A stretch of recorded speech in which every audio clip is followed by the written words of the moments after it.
Why ChatGPT is boring. ChatGPT, or OpenAI's generative pre-trained transformer language model, is designed to provide answers to a wide variety of questions, but it operates within strict parameters set by its training data and programming. Some users may find the answers generated by ChatGPT to be repetitive or formulaic, leading to the perception that the model is boring.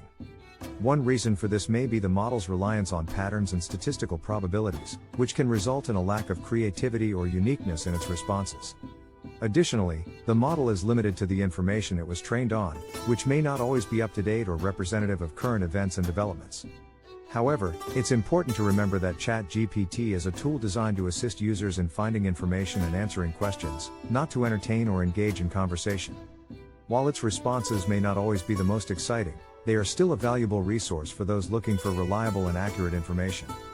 In conclusion, the perception that ChatGPT is boring may stem from its limitations as a language model, but it remains a valuable resource for finding information and answering questions.